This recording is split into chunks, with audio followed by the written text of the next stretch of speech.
Entonces, ¿qué pasa? Se inventa esta idea de la Trinidad, porque entonces, si tú sacralizas el Estado, y el Estado y la Iglesia tienen la autoridad de decir que los dogmas de la Iglesia, que es lo espiritual, pues si lo dividen de lo material, es muy fácil entonces reprimir al que esté cuestionándolo. Porque si usted viene y descubre algo en la vida, lo que llamamos acá naturaleza entre comillas, pues eso se convierte en una amenaza a los saberes hegemónicos de ese Estado imperial. Porque entonces usted empieza a descubrir cosas en la naturaleza a través de la ciencia que comienza a cuestionar los dogmas de la Iglesia. Y cuestionar los dogmas de la Iglesia es cuestionar al Estado imperial romano. Por eso fue muy inteligente la movida de Constantino, ¿no? De vamos a agarrar esto, en vez de estar luchando contra eso, agarrémoslo, domestiquémoslo, lo transformamos en otra cosa y lo hacemos una cosa más poderosa que estar peleando contra ellos. Entonces los desmovilizamos, los cooptamos, los reprimimos al que no, ¿entiendes? Entonces es una estrategia imperial. Y entonces el dualismo ahí es bien importante, porque siempre y cuando tú mantengas el mundo material como algo exterior a la cosmogonía espiritual, como un dualismo, entonces tú, en las autoridades pueden venir y decir, usted está aquí violando los saberes hegemónicos. Y usted puede ser reprimido. Por ejemplo, los que hacían ciencia los quemaban vivos en la hoguera. Por eso esa Europa era muy oscurantista, porque había una persecución sistemática de la gente que trataba de hacer ciencia, porque se iba en contra de los dogmas de la Iglesia. Si usted descubría algo ahí que fueran, olvídese, usted lo quemaban vivo, ¿no? Lo mismo pasaba con gente que tenía otros saberes, ¿no?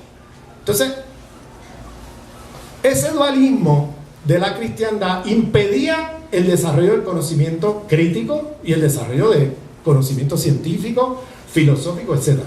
Aristóteles estaba prohibido en la Europa cristiana durante más de 1000 años. Usted, si lo agarraban con un libro de Aristóteles, lo quemaban vivo.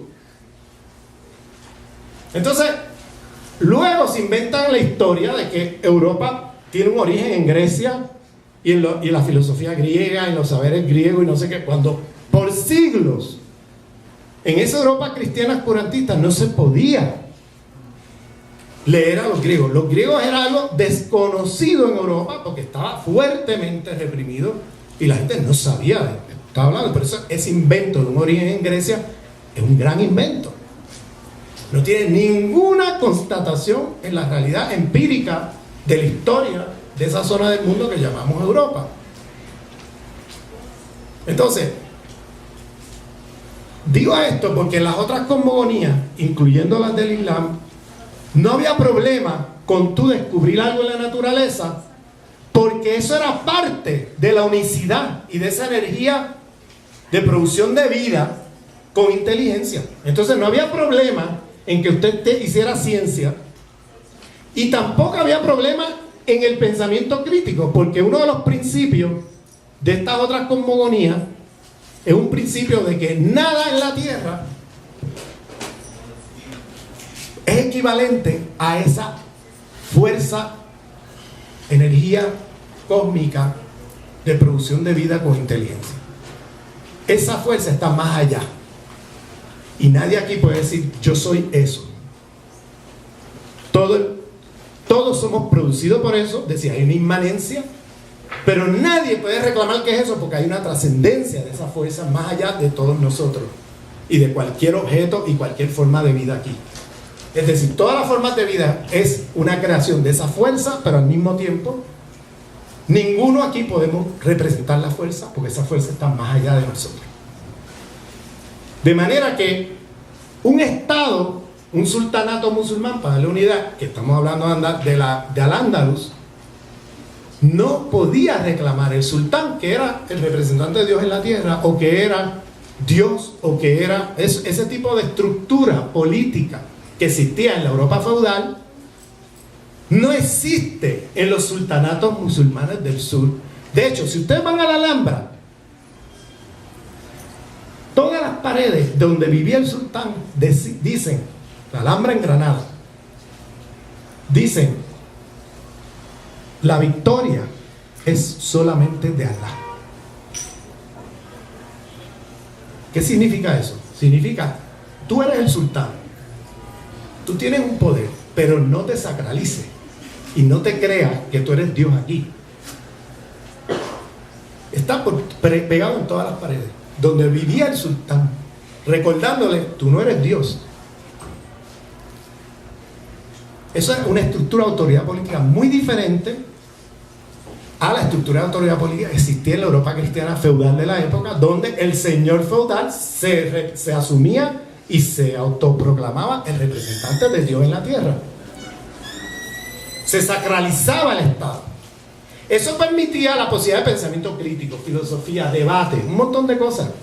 Por tanto, esa Europa andaluza, de Al-Ándalus, de esa época, tenía un montón de cosas muy distintas. Algunas de esas cosas, que es las que estoy nombrando, tenían una forma de expresarse que era muy interesante. La monarquía católica viene y impone la lógica de un Estado, una identidad, una religión. ¿Okay? Entonces luego, para hacer una historia larga, corta, brincamos al momento en que luego de haber conquistado, no es una reconquista como dice la monarquía católica, porque ese es otro gran mito, de que hubo una invasión musulmana en el siglo VIII a España y que esa gente se instalaron allí y que la monarquía católica lo que está haciendo es reconquistando, por eso le llaman la reconquista. Eso es otro mito que no tengo el tiempo de desarrollar aquí, pero no hubo tal invasión musulmana a España. Eso podríamos en la discusión desarrollarlo un poco más, pero aquí no hay tiempo para eso. Pero no hubo tal invasión musulmana, eso es otro gran mito que nos han contado. Entonces, llegamos ya al momento en que el último reducto al Andalus es Granada, el sultanato de Granada. Ya habían conquistado todo el territorio, quedaba eso. Llega Colón y se reúne con el rey y la reina, Cristóbal Colón, y viene con el plan de las Indias, ¿no? Y le presenta el plan de las Indias, la empresa de las Indias, ese era el nombre. Y recordemos que España estaba por acá, Europa no podía tirarse por el este del Mediterráneo, porque en el este del Mediterráneo esos eran territorios musulmanes que tenían todo el corredor de comercio con Asia. En ese momento el centro de producción mundial era Asia, era la India, la China, por allá. Entonces los imperios europeos competían unos con otros en términos de quién controlaba ese mercado para traer mercancía hacia Europa, y el que más controlara eso, pues más se enriquecía. Pero la producción, en Europa no se producía nada, era un lugar bastante empobrecido desde ese punto. La producción mundial estaba allá.